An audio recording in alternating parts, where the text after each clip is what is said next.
पर हम solid body होना चाहिए। लेकिन फ्लूइड में आपने नोटिस किया है कि फ्लूइड में हम फ्लूइड का एनालिसिस करते हैं, फ्लूइड की प्रॉपर्टी देखते हैं। ठीक है, तो अभी मैं आगे बढ़ूंगा। मैं इससे पहले आज फिर से वापस मैं आना चाहता हूँ थर्मल में। थर्मल में हमारे कुछ एनालिसिस हमने परफॉर्म किए थे। आई थिंक मैंने 338 तक करा दिया था।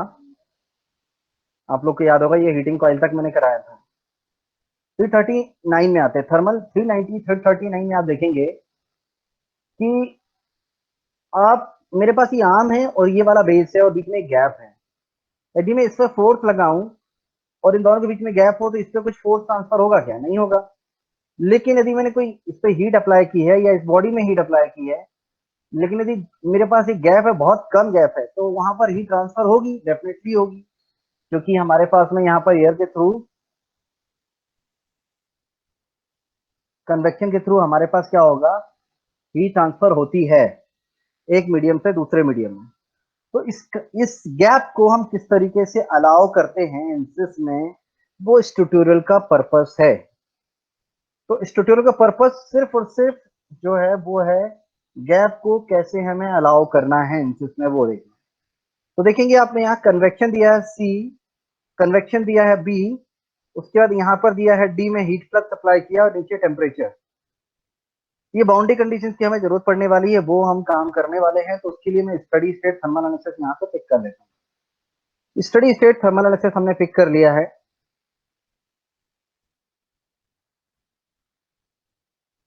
मटेरियल चेक कर लेते हैं एक बार। मटेरियल तो कोई मटेरियल देना तो नहीं है, आई थिंक कोई मटेरियल देना नहीं है, बाकी सब में मटेरियल वही है जो मटेरियल है। तो ज्योमेट्री पे चलते हैं, ज्योमेट्री पर राइट क्लिक करते हैं। ज्योमेट्री पर राइट क्लिक करने पर मुझे ऑप्शन यहाँ पे दिखाई देगा इंपोर्ट ज्योमेट्री। इंपोर्ट ज्योमेट्री में जाकर मैं ब्राउज में जाऊंगा। ब्राउज में जाने के बाद मैं यहाँ पर जाऊंगा जहां पर मैंने फाइल को सेव करके रखा है।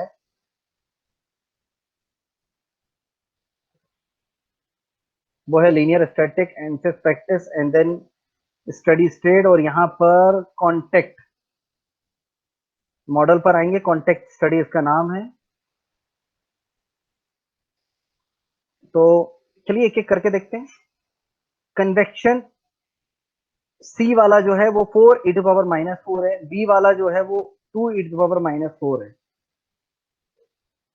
ठीक है, उसके बाद यहाँ पर temperature 30 degree Celsius, heat flux है 0.5 वॉट पर mm स्क्वेयर। ये मेरे पास एक मॉडल आ चुका है। इस मॉडल में अभी आप देखेंगे सबसे इंपॉर्टेंट चीज कि यहाँ पर एक अपर पार्ट है, एक लोअर पार्ट है, दोनों के बीच में हमारे पास गैप है।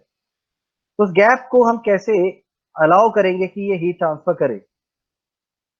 तो कैसे होता है उसके लिए देखिए, पहले मैं यहाँ पे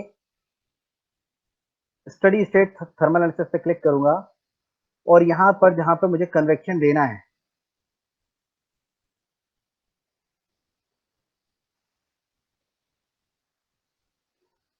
कन्वेक्शन है मुझे ये वाले फेसेस पे देना है। देखिए ध्यान से देखिए, सिर्फ बॉटम वाला छोड़ के और सबसे टॉप वाला छोड़ के बाकी सारे फेसेस पे मुझे कन्वेक्शन देना है। और मैंने ये कंट्रोल की करके सेलेक्ट किए हैं जहां पे कन्वेक्शन की वैल्यू मुझे दी गई है 4 e⁻⁻⁴। फिर यहाँ राइट क्लिक करके फिर से वन मोर कन्वेक्शन लेना है, जिसमें ज्योमेट्री जो है मेरी ये वाली ज्योमेट्री है, जिसमें भी यहाँ पर भी मुझे एक फेस छोड़ना है। एक तो ये वाला, दूसरा यहाँ पर जहाँ मुझे हीट देना है 2 e⁻⁻⁴ वॉट पर mm स्क्वेयर पर डिग्री सेल्सियस मुझे यहाँ पर दिया गया था कन्वेक्शन की वैल्यू। अब मैं आता हूँ हीट पर। हीट यहाँ पर हीट हीट हीट फ्लक्स जो कि 0.5 दिया गया था, 0.5 दे देते हैं। एंड लास्ट में ये बॉटम में टू फेस जो है यहाँ पर मुझे दिया गया है टेम्परेचर। तो दो फेस सेलेक्ट करके मैंने यहाँ स्टडी स्टेट पर राइट क्लिक करके टेम्परेचर अप्लाई किया, जिसका मुझे टेम्परेचर दिया गया था 30 डिग्री टेम्परेचर। इतना करने के बाद अब इसको मैं सॉल्व करता हूँ। अब सॉल्व करने पर अभी आप नोटिस करेंगे कि जब मैं इसको सॉल्व कर लूंगा, तो सॉल्व होने के बाद जब मैं इसके रिजल्ट देखूंगा, रिजल्ट में भी क्या देखूंगा, थर्मल डिस्ट्रीब्यूशन, किस तरीके से हीट का डिस्ट्रीब्यूशन हो रहा है। तो मैंने जो नीचे की तरफ आपको यहाँ पर एक अलग पार्ट रखा है और ऊपर अलग रखा है, तो दोनों के बीच में जो हीट है वो अभी ट्रांसफर नहीं होगी, तब तक नहीं होगी। देखिए मैंने क्या किया, राइट क्लिक करके सॉल्यूशन में इंसर्ट में थर्मल में जाकर टेम्परेचर, और देखिए टेम्परेचर में क्लिक किया और आप देख पा रहे हैं कि मैंने यहाँ हीट फ्लक्स अप्लाई किया था। तो ये हीट फ्लक्स है ना, ये ऊपर वाली बॉडी में हीट है, नीचे वाली बॉडी पूरी ब्लू है, अभी कोई भी हीट कुछ भी ट्रांसफर नहीं हो रही है। अब वो कैसे अलाउ करते हैं, वही तो हमें इस ट्यूटोरियल में सीखना है। उसके लिए हम कनेक्शन पर जाते हैं, और कनेक्शन में अंदर कुछ नहीं है अभी। क्यों नहीं है? क्योंकि यहाँ पर कनेक्शन में कोई आपस में दो पार्ट, तो कनेक्शन आया क्यों? क्योंकि दो पार्ट थे। ठीक है, ये दो पार्ट नहीं होते तो कनेक्शन नहीं आता। और कनेक्शन बन के क्यों नहीं आया? ऑटोमेटिकली कुछ ना कुछ तो आना चाहिए बॉन्डेड। बट वो बॉन्डेड क्यों नहीं आया? क्योंकि वहां पर गैप था। तो हम वहां पर एक मैनुअल कॉन्टेक्ट रीजन बनाएंगे, जो कि कनेक्शन में देखिए manual contact region right click करने पर आता है, वो हम बनाने वाले हैं। कैसे बनाते हैं? उसके लिए कनेक्शन पे राइट क्लिक करके मैनुअल कॉन्टेक्ट रीजन पर जाते हैं, और यहाँ एक कॉन्टेक्ट और टारगेट एक ऑप्शन होता है। कॉन्टेक्ट में एक फेज दे दीजिए अपर वाला, और एक लोअर वाला दे दिया टारगेट में। तो ये हमने एक कनेक्शन बना दिया।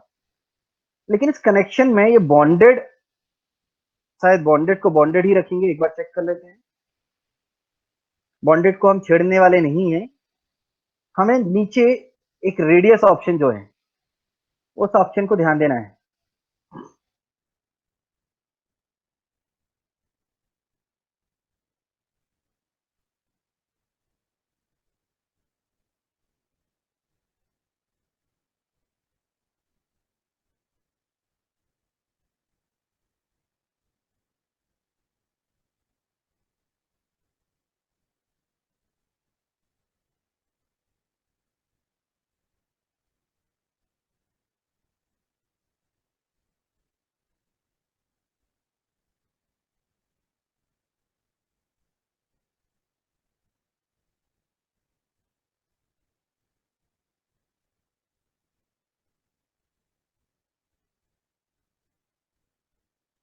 हटाकर रेडियस कर, और अब देख पा रहे हैं।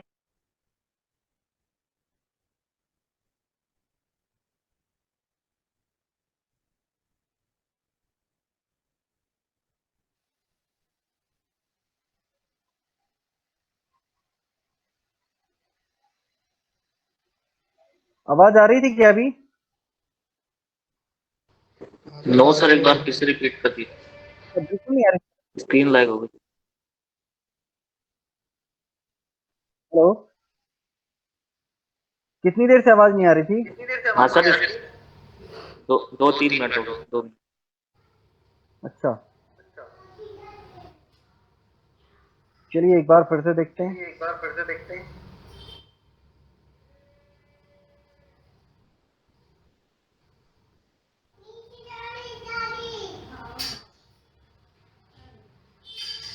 बीच में यदि आवाज आना बंद हो जाए तो प्लीज मुझे बताइएगा जरूर। स्टेडी स्टेट थर्मल एनालिसिस ले लिया मैंने, ज्योमेट्री को मैंने यहाँ पे ले लिया, और सेटअप भी मैंने यहाँ पर, एक मिनट, सेटअप नहीं चलेगा, सेटअप नया बना लेते हैं। चलिए, आवाज आ रही क्या? हाँ सर, आ रही है। हाँ जी सर, आ रही। हाँ जी सर, आ रही। स्क्रीन भी प्रॉपर शेयर हो रही है? हाँ सर, हो रही है। ठीक है, तो अभी देखिए स्टडी स्टेट थर्मल पर क्लिक करके कंट्रोल प्रेस करके आपको ये सारे फेसेस सेलेक्ट कर लेने हैं, सिर्फ बॉटम वाला छोड़ के, और टॉप वाला जहां पर हम कांटेक्ट बनाएंगे उसको छोड़ना है। और राइट क्लिक करके इन्वेक्शन में कन्वेक्शन की वैल्यू देनी है 4 e⁻⁴। ये हमें दी गई है पीडीएफ में। इसी तरीके से ऊपर वाला जो पार्ट दिया गया है उसमें भी आपको फ्रंट में एक ये वाला फेस और एक ये वाला जहां कांटेक्ट बनाएंगे उसको छोड़कर मुझे यहाँ कन्वेक्शन दिया गया है। कन्वेक्शन की वैल्यू है 2 e⁻⁴। देन उसके बाद यहाँ बॉटम में आपको यहाँ पर एक टेम्परेचर दिया गया है, वो टेम्परेचर दिया गया है 30 डिग्री टेम्परेचर, ये आपको देना है। उसके बाद ये वाला जो फेस था, इस फेस में यहाँ पर हीट फ्लक्स की वैल्यू दी गई है जो कि है 0.5। तो क्या मैंने यहाँ तक बता दिया था पिछली बार और आवाज आ रही थी आप लोगों को? हाँ सर। हाँ सर, हाँ सर। हाँ, तो अब इसमें जो नया बताऊंगा वो ये बताऊंगा कि अब यहाँ पर जो ऊपर वाला पार्ट था और नीचे वाले पार्ट के बीच में जो हीट फ्लो नहीं हो रही है अभी, जैसे आप देख पा रहे हैं नीचे वाला बिल्कुल टोटली ब्लू है और ऊपर वाले में यहाँ पर हीट है अभी। इफ ये वाली हीट को मुझे यहाँ पे ट्रांसफर करना हो तो यहाँ पर आपको एनसिस में एक कनेक्शन करके एक ऑप्शन यहाँ पे दिखता है। इस कनेक्शन में आप राइट क्लिक करेंगे, राइट क्लिक करके मैनुअल कॉन्टैक्ट रीजन पर आएंगे। मैनुअल कॉन्टैक्ट रीजन में आपको कॉन्टैक्ट और टारगेट ऑप्शन मिलेगा। कॉन्टैक्ट में आप जाएंगे, अपर फेस को सिलेक्ट करेंगे, अप्लाई करेंगे, टारगेट में जाकर नीचे वाले फेस को सिलेक्ट करेंगे, ऊपर वाले फेस को सिलेक्ट करके आप यहाँ पर अप्लाई कर लेंगे। एंड देन उसके बाद आप यहाँ पर नीचे सबसे नीचे इसी में जो आपने कॉन्टैक्ट बनाया है पिन बॉल रीजन को यहाँ पर रेडियस ऑन करेंगे, जो कि पहले से प्रोग्राम कंट्रोल था। और रेडियस को 1 मिलीमीटर दे दिया मैंने। 1 मिलीमीटर मैंने इसलिए दी, इसको 1 मिलीमीटर से मैंने 2 मिलीमीटर कर देता हूँ, देखता हूँ क्या होता है। एक मैंने ऐसी रेडियस दी है जो कि दोनों सरफेस को आपस में कांटेक्ट कर रही है। अब ऐसा करने से हमने इन दोनों पार्ट के बीच में एक कांटेक्ट दे दिया है जिसको हम कहते हैं थर्मल कांटेक्ट हमने बना दिया है कि यहाँ पर अब दोनों के बीच में हीट ट्रांसफर हो रही है। और आप देख पा रहे हैं कि जो ऊपर वाला पार्ट था वो नीचे वाले पार्ट को इस तरीके से हीट ट्रांसफर कर रहा है। इवन नीचे वाला पार्ट ऊपर वाले पार्ट के साथ में भी अपनी हीट को एक्सचेंज कर रहा है।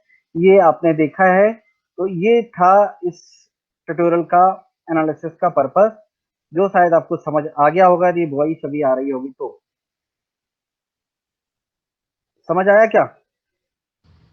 से फिर से बता दीजिए। समझ आया क्या? हाँ सर। कनेक्शन है, मैंने यहाँ पर कनेक्शन को डिलीट कर देता हूँ और आपको यहाँ कनेक्शन पे राइट क्लिक करना है। राइट क्लिक करने पर इंसर्ट ऑप्शन आता है, मैनुअल कॉन्टैक्ट रीजन आता है। अमन म्यूट करो।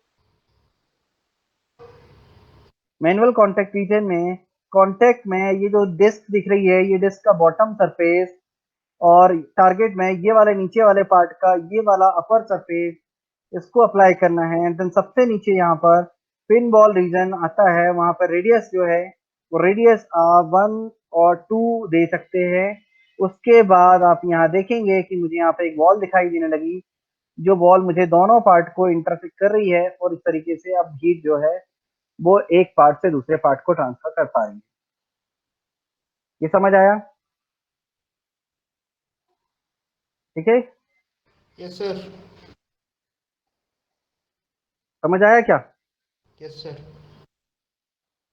हाँ और सर। इसमें रेडियस चेंज करने में रिजल्ट भी चेंज होंगे ना?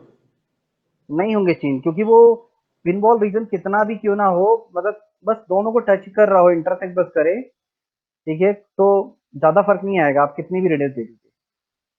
Okay sir.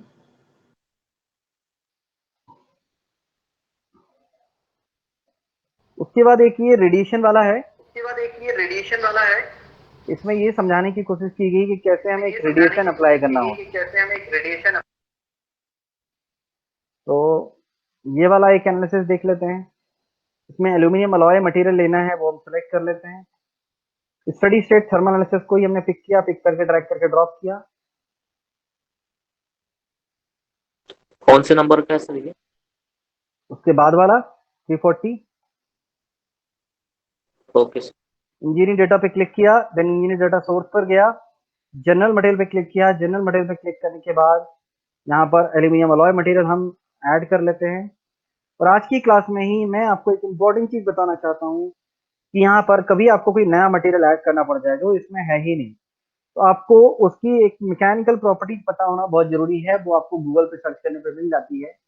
XYZ मटेरियल है जिसका मेरे पास में क्या क्या प्रॉपर्टी होना बहुत जरूरी है। एक density, Poisson ratio, young modulus, उसके बाद में आपके पास कोई उसकी टेंसाइल स्ट्रेंथ और ये सब है तो वो दे सकते हो। कि 4 पैरामीटर एटलीस्ट इंपॉर्टेंट होने चाहिए। इसमें 2 सबसे इंपॉर्टेंट होते हैं, यंग मॉडुलस और पॉइजन रेशियो। ये 2 आपके पास यदि प्रॉपर्टीज हैं तो आप एक नया मटेरियल बना सकते हो, ठीक है। और डेंसिटी एक थर्ड है एंड फोर्थ है स्ट्रेंथ। एनीवे मैं एक नया मटेरियल बना के दिखाता हूँ कैसे बनाते हैं। उसके लिए सबसे इंपॉर्टेंट चीज ये है कि आपको ये जो इंजीनियरिंग डेटा सोर्स एक टेबल दिखाई देती है, इसमें सबसे नीचे ब्राउज करके जाना है और यहाँ पे ना आपको एक नई लाइब्रेरी बनाना है। Click here to add new library option आ रहा है, यहाँ पर आप क्लिक करेंगे और लाइब्रेरी 3 के नाम से मैंने नाम दे दिया, LIB3, और एंटर कर दिया। एंटर करने पर ये मुझे कहीं पे लाइब्रेरी सेव करने को बोलता है, वो सेव करना बहुत जरूरी है। LIB3 सेव कर दी मैंने। जब लाइब्रेरी बन जाएगी तो यहाँ पर एक चेक मार्क आएगा, चेक मार्क आएगा कि इसके अंदर अब आपको मटेरियल, नीचे ऑप्शन आता है ऐड करने का, आउटलाइन ऑफ LIB3, ठीक है। LIB3 लाइब्रेरी 3 के अंदर नया मटेरियल बनाएंगे, तो उसका नाम हम दे देते हैं new material, new math. New material नाम दिया, और जैसे ही न्यू मटेरियल नाम दिया, लेफ्ट साइड में मुझे यहाँ पर आइसोथर्मल प्रॉपर्टी, सॉरी ये स्टैटिक नहीं है, मैं इसको क्लोज कर लेता हूँ। क्लोज इसलिए कर लेता हूँ, मैं आपको दिखाना चाहता था एक स्टैटिक मटेरियल, ठीक है। थर्मल की एक अलग प्रॉपर्टी जो थी, जो मैंने प्रॉपर्टी बताई थी, वो स्टैटिक स्ट्रक्चरल की बताई थी। तो स्टैटिक स्ट्रक्चरल में चलते हैं, और स्टैटिक स्ट्रक्चरल में आपको मटेरियल ऐड करके दिखाता हूँ। तो इंजीनियर डेटा सोर्स पर क्लिक करना है, लाइब्रेरी नंबर 3 पर जाना है, न्यू मटेरियल में जाना है। उसके बाद आप देखेंगे तो यहाँ पर लीनियर इलास्टिसिटी के अंदर आइसोट्रोपिक इलास्टिसिटी जो ऑप्शन आता है, इसको पिक करके ड्रैग करके ड्रॉप करना है इस न्यू मटेरियल के ऊपर, या तो इसको डबल क्लिक कर देना है। ये फ्रीज हो चुका है यहाँ से, क्योंकि आपने इस ऑप्शन को पिक कर लिया। और इतनी सारी प्रॉपर्टीज हैं जो आप यहाँ पे डिफाइन कर सकते हैं इस मटेरियल के लिए। तो आप नीचे देखेंगे एक यंग मॉडुलस दिखाई दे रहा है, एक पॉइजन रेशियो। तो पॉइजन रेशियो बेसिकली किसी भी स्टील का 0.3 के आसपास होता है, वो मैंने डिफाइन कर दिया। और यंग मॉडुलस जो दिखता है वो 2 e⁵ के आसपास समथिंग कुछ हमारे पास में होता है। ये यंग मॉडुलस आप सर्च करेंगे गूगल पे मिल जाएगा किसी भी मटेरियल का। उसके बाद फिर से न्यू मटेरियल पे क्लिक करेंगे, और यहाँ पर एक डेंसिटी दिख रही है, डेंसिटी को पिक करके ड्रैग करके ड्रॉप करेंगे न्यू मटेरियल पे। नाउ आपके पास नीचे एक विंडो आता है, इसमें आप डेंसिटी डिफाइन कर सकते हैं, जितनी भी डेंसिटी डिफाइन करनी हो आपको मटेरियल की, जो आपके पास मटेरियल है। और आपके पास यदि कोई मटेरियल है, जैसे लाइक स्ट्रेंथ है, तो नीचे देखिए tensile strength, compressive strength, ultimate strength. तो मैंने एक अल्टीमेट स्ट्रेंथ ले ली यहाँ पर, उसको भी जाकर जैसे ही मैंने क्लिक किया, नीचे एक विंडो आई होगी जहां पर मुझे टेंसाइल स्ट्रेंथ आ तो चुकी है, देखिए। तो ये मैंने ले ली मेगा पास्कल में, लगभग ले ली सपोज 300 मेगा पास्कल। तो ये एक मैंने मटेरियल डिफाइन कर दिया, और आपको दिखाता हूँ कि ये मटेरियल मैं उसको कैसे अंदर जाकर यूज कर सकता हूँ। तो मैं आपको दिखाता हूँ कि कोई ज्योमेट्री को मैं यहाँ से ले लेता हूँ, पहले यही वाली ज्योमेट्री को पिक करके ड्रैग करके ड्रॉप कर दिया। उसके बाद मैं अंदर जब जाऊंगा तो मुझे वहां पर मटेरियल अप्लाई करने का ऑप्शन आएगा, तो जो मैंने नया मटेरियल अप्लाई बनाया है वो मैं भी अप्लाई कर सकता हूँ। इस तरीके से इंचेस में जो चाहो वो मटेरियल को आप बना सकते हो। बनाने के लिए मैंने यहाँ पर देखिए ज्योमेट्री पर गया, तो ज्योमेट्री पर आप देखेंगे किसी भी पार्ट को सिलेक्ट करेंगे, एंड देन आप देखेंगे कि यहाँ पर असाइनमेंट ऑप्शन आता है। असाइनमेंट में आप यहाँ पर देख पाएंगे कि मेरे पास यहाँ पर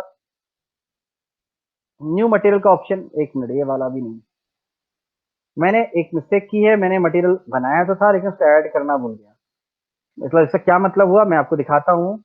लाइब्रेरी में जाकर ये प्लस का सिंबल हमने नहीं किया था, और ये कह रहा है कि जब तक एडिट मोड पर होगा, एडिट मोड पर आप ऐड नहीं कर सकते, उसको एडिट मोड को हटाइए, सेव कर दीजिए और प्लस के सिंबल पर क्लिक करिए। अब आप दोबारा ज्योमेट्री में आइए, और ज्योमेट्री पर आने पर आप पाएंगे कि वो मटेरियल आपको अंदर दिखाई देगा। और इसको पहले क्लोज कर लेते हैं, फिर ज्योमेट्री पे दोबारा आते हैं, क्योंकि दोबारा आने पर वो अपडेट होगा। ये देखिए अपडेट पूछ रहा है। ये अपडेट क्यों पूछ रहा है? क्योंकि अब आपने इसको अपडेट किया है। तो अपडेट करने पर ये अपडेट करके आएगा, और यहाँ पर नया एक मैकेनिकल विंडो ओपन होगा। इस मैकेनिकल विंडो पर हमारे पास में वो न्यू मटेरियल ऑप्शन भी आएगा अप्लाई करने को, जो हमने देखा था।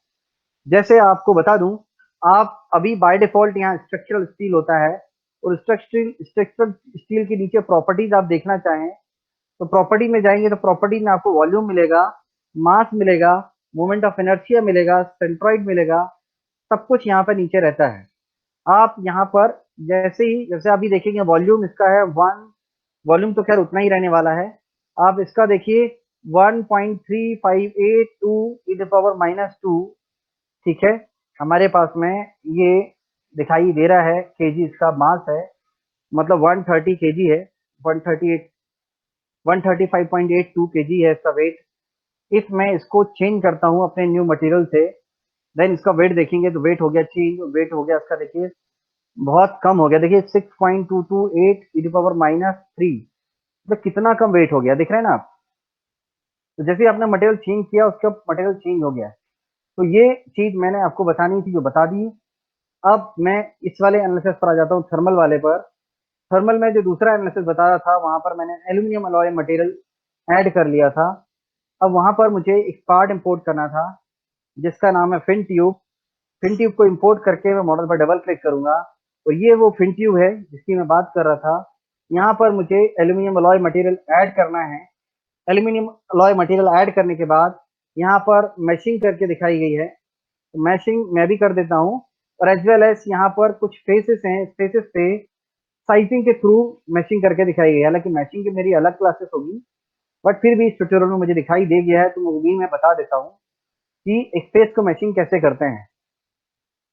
तो बाय डिफॉल्ट मैश पर आइए, उससे पहले ज्योमेट्री में जाइए, फिन ट्यूब को स्ट्रक्चरल स्टील की जगह पे एल्यूमिनियम अलॉय ले लीजिए। मैश पे जाकर बाय डिफॉल्ट जनरेट मैश करिए। जनरेट मैश पर मैशिंग करने के बाद कोई आपसे पूछता कितने इसमें नोड और एलिमेंट जनरेट हुए, तो नीचे नोड और एलिमेंट की वैल्यू दिखाई देती है। लेकिन आप देख रहे होंगे कि ये जो फेस है, फेस पर मैचिंग अभी सही परफेक्ट मैचिंग नहीं आ रही, वो भी सिंगल सिंगल डायरेक्शन में है।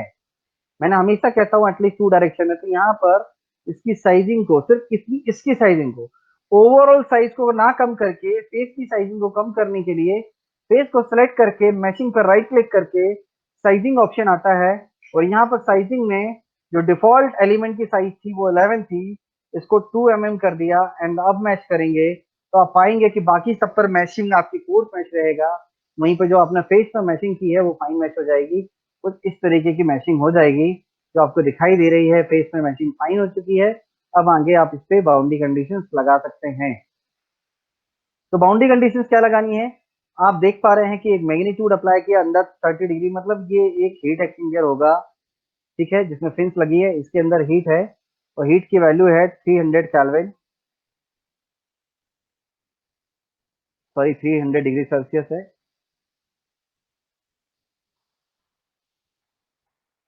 ठीक है, ये दे दिया। उसके बाद हम यहाँ पर नेक्स्ट देने वाले हैं कन्वेक्शन की वैल्यू। कन्वेक्शन की वैल्यू है 5 - 4 एंड टेम्परेचर है 30 डिग्री। तो कैसे करना है, यहाँ पर बोला गया है कि आपको यहाँ पर सारे फेसेस पे कन्वेक्शन अप्लाई करना है।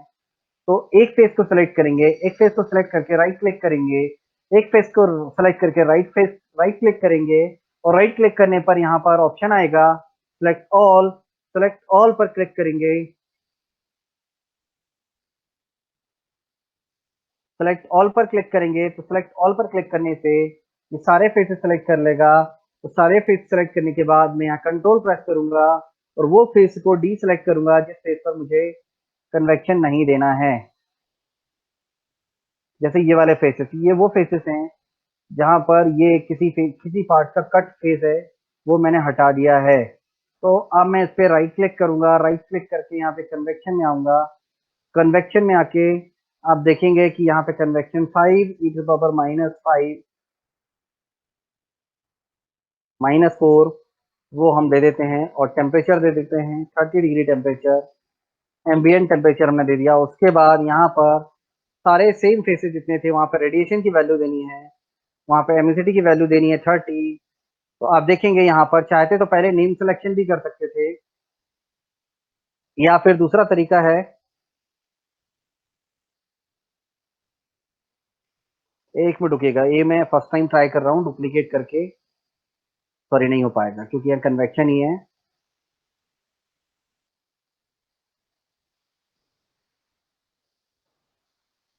इसको डिलीट कर देते हैं, नहीं हो पाएगा। मैं जैसा ट्राई करना चाह रहा था मुझे दोबारा ही फिर से सारे फिक्स सेलेक्ट करने पड़ेंगे, select all, and then deselect करने के लिए कंट्रोल कंट्रोल के साथ डी सेलेक्ट करना पड़ेगा, और यहाँ पे ये सारे से फेसेस डी सेलेक्ट करने पड़ेंगे जितने पे मुझे अप्लाई नहीं करना था। उसके बाद राइट क्लिक करके यहाँ पर रेडिएशन की वैल्यू आएगी, रेडिएशन एमिसिटी 1 और temperature 30 degree temperature, and then इसको सॉल्व कर लेंगे। बस इसमें इतना ही था, इसमें आपको अप्लाई करके दिखाना था किस तरीके से कन्वेक्शन अप्लाई करते हैं और किस तरीके से रेडिएशन अप्लाई करते हैं। बट इसमें जो नई चीज़ थी वो एक नई चीज़ ये थी कि हम सेलेक्ट ऑल करके कैसे फेस को सिलेक्ट करते हैं और किस तरीके से हम डी सेलेक्ट करते हैं। तो अल्टीमेटली देखिए इस तरीके से मुझे रिजल्ट मिलेंगे, जो रिजल्ट इसमें भी होंगे। दूसरी इसमें एक नई चीज़ और है, इसमें रिएक्शन निकाला गया। रिएक्शन कैसा होता है, रिएक्शन समझाने के लिए मैं आपको एक नया स्टैटिक स्ट्रक्चरल एनालिसिस पिक करना पसंद करूंगा और फिर रिएक्शन बताना चालू करूंगा, रिएक्शन क्या होता है। आपको याद होगा, आप जब मैकेनिक्स में एनालिसिस करते थे तो आपने आर ए आर बी निकालते थे। वो आर ए आर बी की ही बात कर रहा हूँ मैं, रिएक्शन। वो रिएक्शन एनालिसिस में कैसे निकालते हैं वो आपको बताना है मुझे।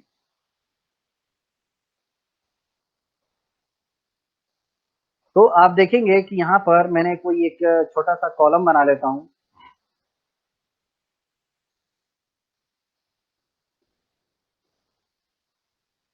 इस कॉलम पर मैं आज आपको दो एनालिसिस करके दिखाना चाहता हूँ। जनरेट के बाद देखिए ये कॉलम बन चुका है।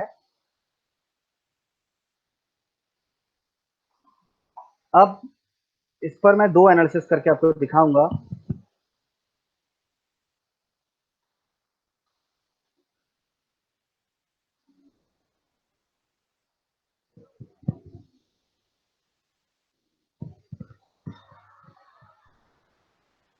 एक मिनट रुकिए जरा।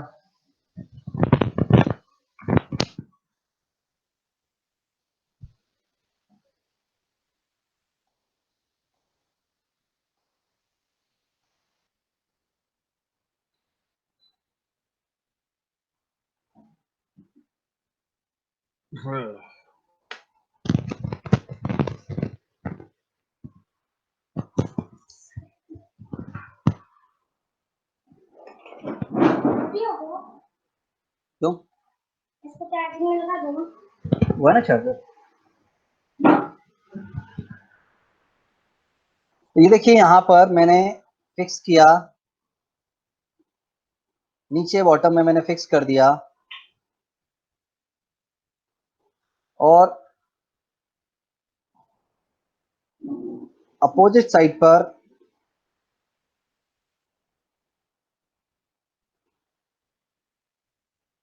एक फोर्स लगा दिया 500 न्यूटन। इसको ना मैंने सॉल्व किया। नॉर्मली एक सिंपल सा एनालिसिस है। इसमें ना मैं एक बकलिंग एनालिसिस भी दिखाना चाहता हूँ। बकलिंग एनालिसिस किस तरीके का होता है मैं आपको वो भी बताऊंगा। इसमें फिर वही मैशिंग वाली प्रॉब्लम जो हमेशा आती है। तो मैशिंग को मैं आपको कहूंगा कि थोड़ा सा साइजिंग में जाइएगा, रिलेवेंस सेंटर होगा उसको फाइंड कर दीजिएगा, और नहीं होगा तो मैनुअल एक 5 10 कुछ भी एलिमेंट की वैल्यू दे दिएगा, 5 mm 4 mm।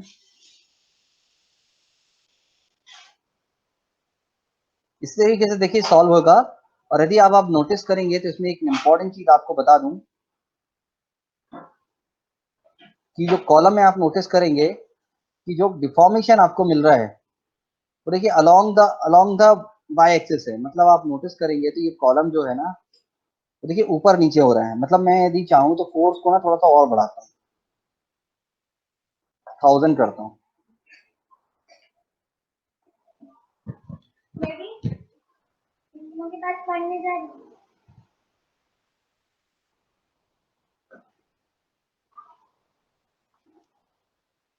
तो यहाँ देखिए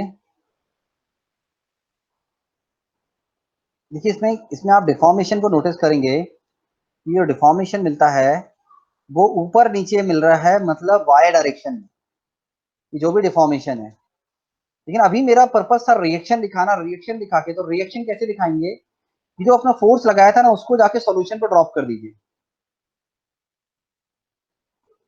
या दूसरा तरीका है, एक मिनट रुकिए, सॉल्यूशन पे नहीं हो रहा ड्रॉप। दूसरा तरीका है, आप जाइए यहाँ पर, एक मिनट, जो फिक्स सपोर्ट था ना, फिक्स सपोर्ट पर रिएक्शन आएगा आई थिंक। तो आपको ना फिक्स सपोर्ट को सॉल्यूशन पर ड्रॉप करना था और अपने आप यहाँ पे फोर्स रिएक्शन ऑप्शन आ गया। ठीक है, दूसरा तरीका था इसी को सॉल्यूशन पे जाते राइट क्लिक करते और यहाँ पे कहीं रिएक्शन ऑप्शन मिलता आपको, प्रोब में जाते हैं तो यहाँ पे फोर्स रिएक्शन मिलता ये, लेकिन उसने ऑटोमेटिकली ले लिया। अब इसको आप जो सॉल्व करेंगे तो आपको एक रिएक्शन मिलेगा। वो रिएक्शन क्या मिलेगा, देखिए देखिए यहाँ पर टोटल 1000 मिल रहा है, -1000, -1000 मतलब वाई डायरेक्शन से ऊपर से हमने फोर्स लगाया है नीचे, और नीचे से जो रिएक्शन आएगा वो कितना आएगा, -1000 आएगा। तो ये रिएक्शन आया है। एक इंपॉर्टेंट चीज आपको समझ में आ गई होगी, रिएक्शन कैसे निकालते हैं। सपोर्ट पर रिएक्शन निकलेगा, सपोर्ट को यहां से जाकर हम ड्रॉप कर देंगे। दूसरी चीज, इसी में बकलिंग एनालिसिस दिखाना चाहता हूं मैं इसी में। तो बकलिंग एनालिसिस के लिए आपको यहाँ पे लेफ्ट साइड में आइगन वैल्यू बकलिंग एनालिसिस दिखता है, जिसको जाकर आपको सॉल्यूशन पर ड्रॉप करना है। वो एनालिसिस पर ड्रॉप करना है जिसमें आपने फिक्स सपोर्ट और लोड लगाया है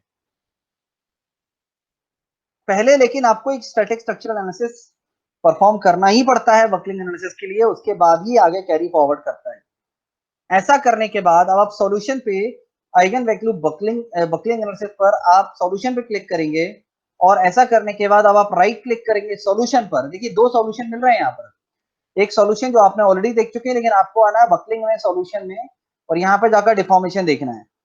अब आप नोटिस करेंगे कि ये जो डिफॉर्मेशन आ रहा है वो अलोंग द वाई डायरेक्शन ही होगा। वाई एक्सिस से हमारे जो है वो कितना डेविएशन हो रहा है बोथ साइड पर, वो बकल कितना कर रहा है वो दिखाएगा एनालिसिस, वो डिफॉर्मेशन दिखाएगा उसी ऊपर वाला जो 1000 फोर्थ लगाया उसी में।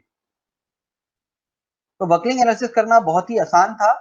स्टैटिक पे जाकर बस पिक करके ड्रैग करके ड्रॉप करना होता है। तो देखिए सॉल्यूशन पे क्लिक करेंगे, इन नाउ मैं यहाँ पे प्ले कर रहा हूँ, तो आप देखेंगे, एक मिनट जाइए, ये देखिए ये लेफ्ट राइट ऐसा जा रहा है, मतलब लेफ्ट टू राइट जा रहा है। मैं आपको दिखा दूं, मैं यहाँ पर और ज्यादा करके दिखाता हूँ। ये देखिए इस तरीके से ये बकलिंग एनालिसिस है। वहीं पर ऊपर वाला जो डिफॉर्मेशन था उसको क्लिक किया और उसको जाकर प्ले करता हूँ, देखिए ऊपर नीचे हो रहा है। ठीक है, किसी भी एक्सेस देख लीजिए, जेड एक्सेस से भी ऊपर नीचे हो रहा है, एक्स एक्सेस से भी ऊपर नीचे हो रहा है। वहीं पर टोटल डिफॉर्मेशन बकलिंग वाला देखिए, ये देखिए इस तरीके से आ रहा है, एक्स एक्सेस से देखिएगा आपको, ये देखिए this is called as buckling analysis. तो मैं बात करता हूं, आपको समझ आ गया होगा।